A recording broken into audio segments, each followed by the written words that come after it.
Hello. Now this is going to be a bit the opposite way around, because I'm one of the artists in the show, but I'm actually going to be kind of interviewing Alexandra, who's a researcher I've been working with for about 5 months now. And I think that without her, actually, I wouldn't have produced the works that I've made at Vita over the last 5 months. So the dialogue that we have and that we're going to be discussing is about the past work that we've both made, how we met, which is just me being a fangirl and hunting her down on the internet, the conversations that we've had that have gone into the work that I've made here, and also the project that we're doing together, and the problematics of that, and how that's kind of has manifested itself in the last 2 weeks. So I'm going to go slide, because we're not connected. So this is actually the work that really led into the work that I've presented upstairs at Vita.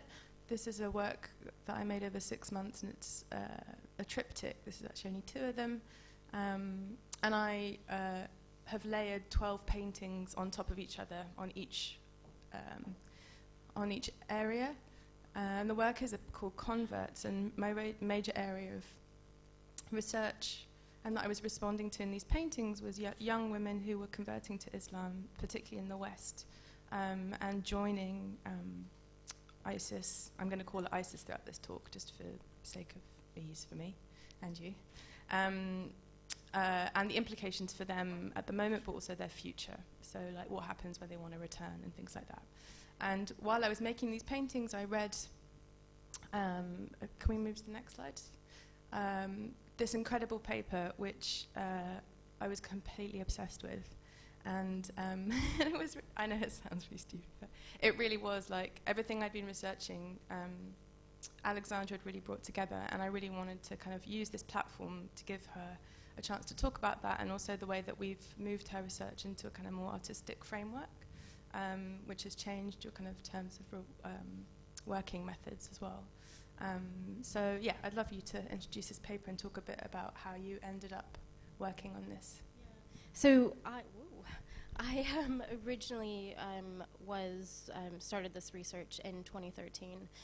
Previous to that, I was researching, really focusing on male Western Islamic radicalization and terrorism. And then I started my master's at King's College in London.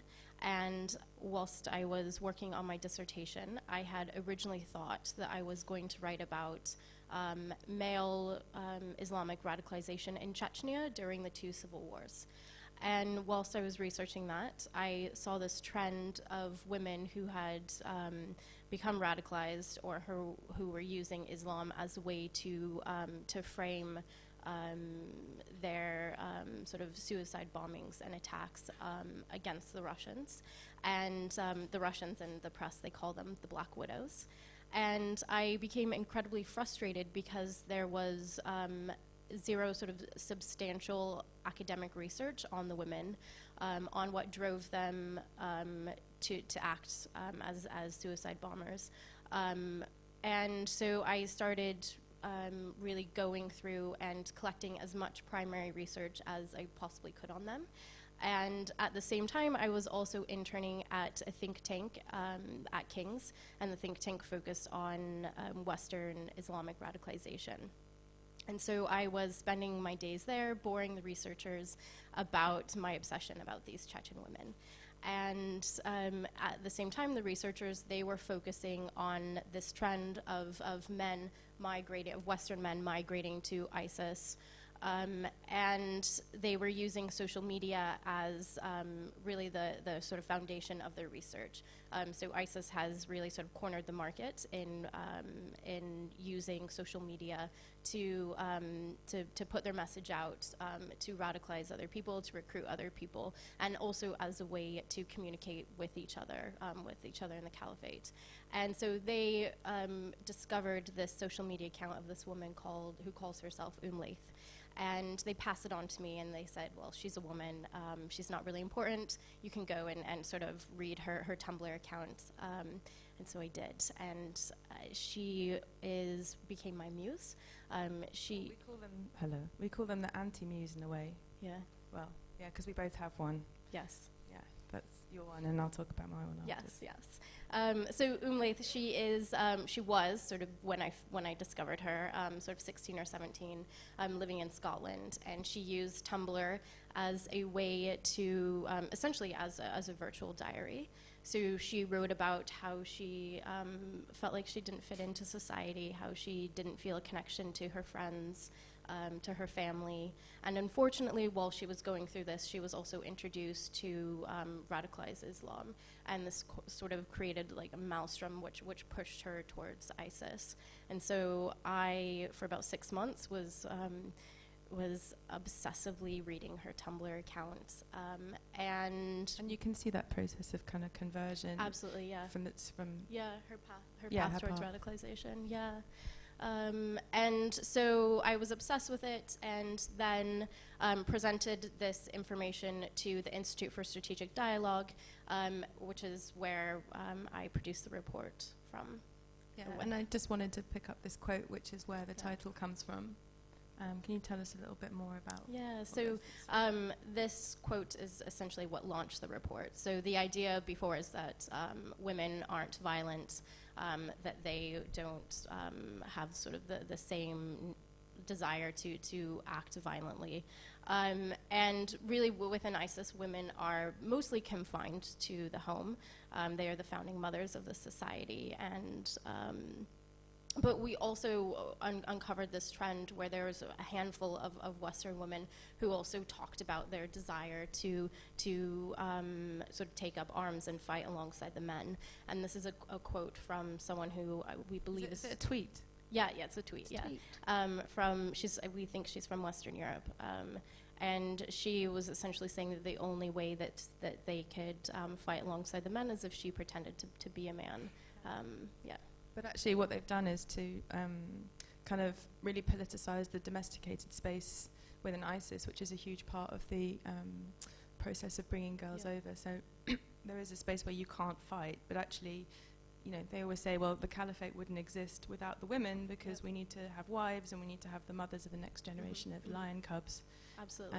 And you also can act as a doctor, a teacher. There are certain roles that are accepted and that, have become like reinvigorated by this kind of approach to them. Okay, here's the next one. So while we were talking, this is kind of about my anti-muse in a way. This is the third layer from the paintings upstairs. Mother of All Terrorists is the title of I think it's the Mirror, like a British tabloid, and it was a heading with a picture of Samantha Lewthwaite, who was the wife. It was actually a picture of her having just given birth to her 4th child in Africa. And she was the wife, she's about my age, she's from Reading. She converted to Islam in, I think, about 2002. And she married Jermaine Lindsay, who was one of the 7/7 bombers from London. And after his death, she condemned him publicly in the newspapers. And in the end, ended up going to Africa and joining Al-Shabaab and actually tweeted for Al-Shabaab and has this incredibly important role and is considered to be like, she's on Interpol as like the world's most wanted woman now. And she's actually called the White Widow, which is in parallel to Alexandra's research into the Black Widows. And this painting is really, it's actually using an Islamic pattern. So we're looking specifically at the one at the center, this kind of pink one. And it's using the Muqarnas pattern, which is a sort of traditional Islamic architectural form, which is used to kind of amplify sound in the space. And it's something that we've talked a lot about is the echo chamber of the internet, and the fact that a lot of these blogs and also Twitter accounts that we're going to talk about, that there is this kind of internalized voice where you don't really hear any criticality. So these girls who are like, tweeting about within the kind of propaganda aren't really they're blocking everything out, right? Absolutely, yeah. And this is also something that was happening with Samantha Lewthwaite when she was tweeting, and kind of is hearing her own voice rather than anything else. Here's the next one. And I wanted you to talk about, this is the one which is the response to your paper. Yeah, so we found out that within sort of a couple of days of the reports being published, that ISIS had gotten their hands on it, and they're passing it around Syria and Iraq, which I found quite exciting. And just to be clear, it's actually made up of Twitter like Yes. statistic, like Exactly. Yeah. data So about exactly. why they're going and. Yeah, exactly. So our research comes from their own narrative, so what they've published on social media. And so, yeah, so the report is being passed around there. And we used a very small sample of women simply because we originally started with Laith. And then I was able to track her entire sort of network within Syria. And those were the girls that we knew were confirmed that they were there. And so our sort of sample was quite small. And this girl was quite upset that we didn't talk about her in the report. But what it sort of really led to was me realizing that these girls actually, they want to be heard, and there's more here, and there's a narrative that still needs to be uncovered. And that's kind of where our project is starting, which is potentially using a different form rather than just writing another report. Actually trying to like find a different form of engagement with these girls, which hasn't been very easy. Go to the next slide. So this is one of the first things that we talked about, and it was a book that was recently published by Lal, which is an NYU Abu Dhabi project. The Consorts of the Caliphs is the first English translation of a book from the late Abbasid period, and it's an incredible edition.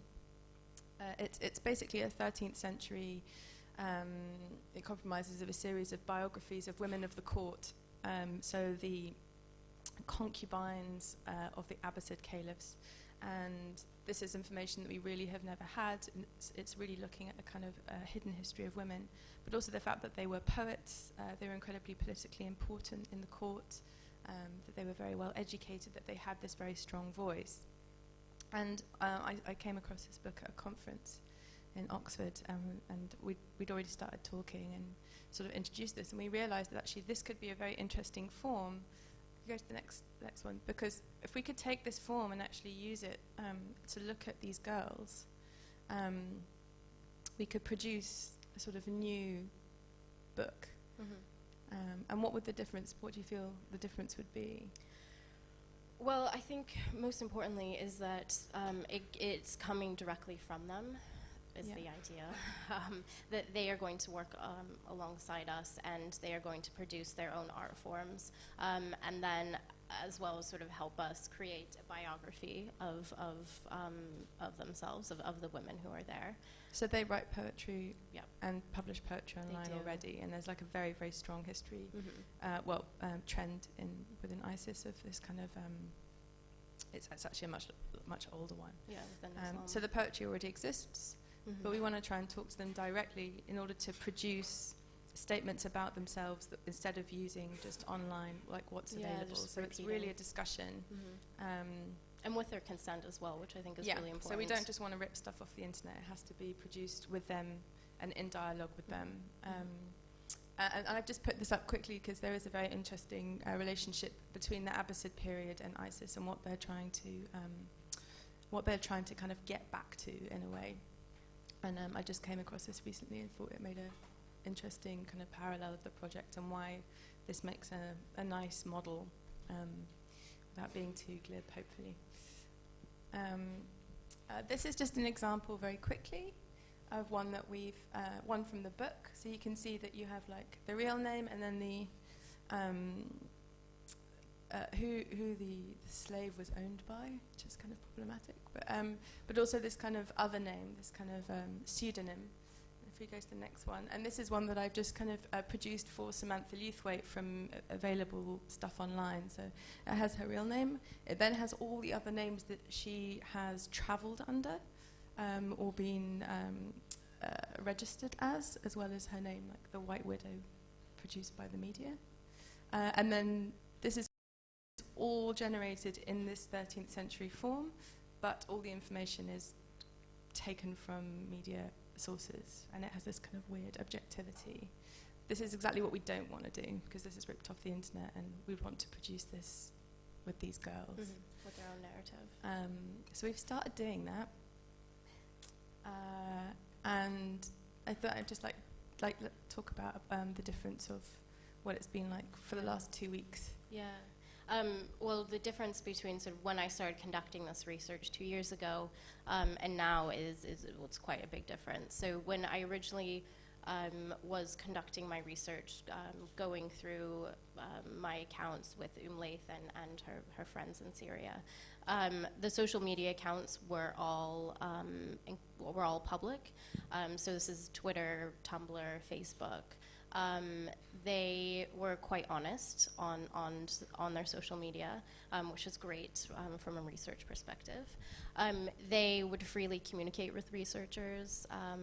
You could post questions to them and they would answer.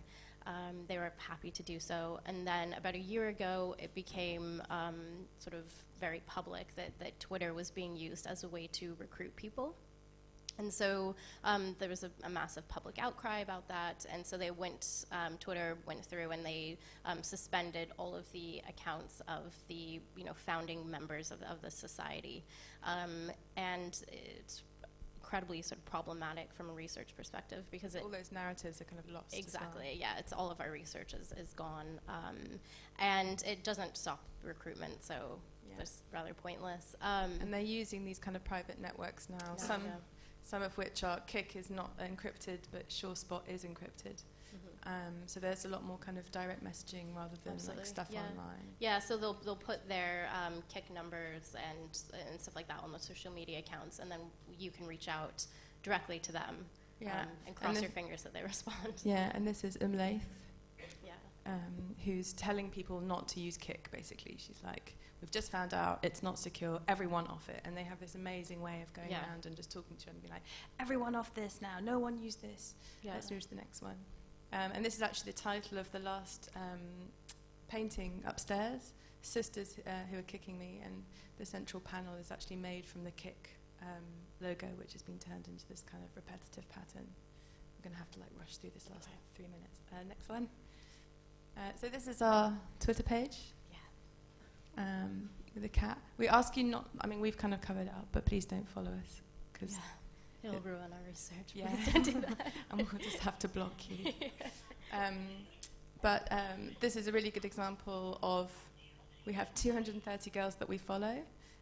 We only have 7 who followed us. It's really sad. It's okay, it's only been a few it's weeks. Okay, yeah. We go to the next one. This is an example of a piece of poetry that we found. Yeah, that's one of the girls produced. Yeah, and what we do is we do like research looking for hello. Hello. And we basically find something like this. We go to the next one, and then it'd be great if you could just quickly talk a little bit about this in terms of how we're approaching them. Yeah, so this was a conversation that I think that you were having with a girl on a private message. Actually, this is all, yeah. Oh, okay. The previous poem we actually like approached her and said, "Is this your poetry?" She was like, "Yeah, and what?" And we're like, "Oh, we kind of would like to talk to you about it." And the intention is to start to like build up trust, basically.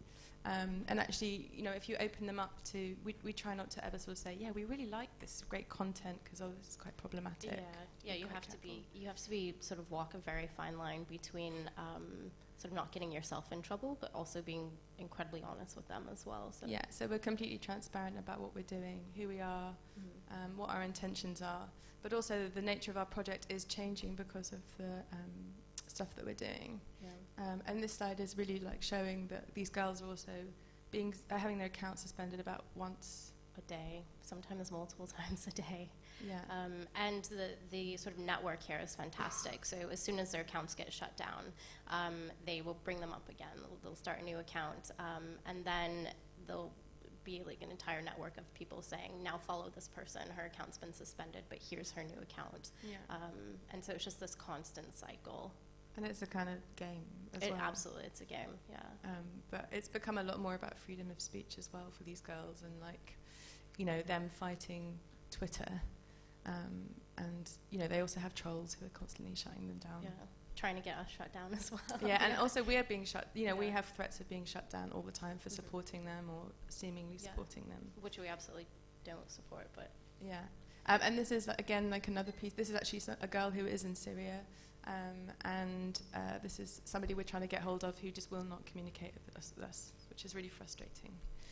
it happens, and we're hoping that we've only been working it for 2 weeks, so we've got a long way to go. Persevere, yeah. Persevere. It takes a very long time to gain their trust. Yeah. Yes. We're trying. Many months. Yeah. Yes. Next slide. That's it. Exactly. 20 minutes. Thank you.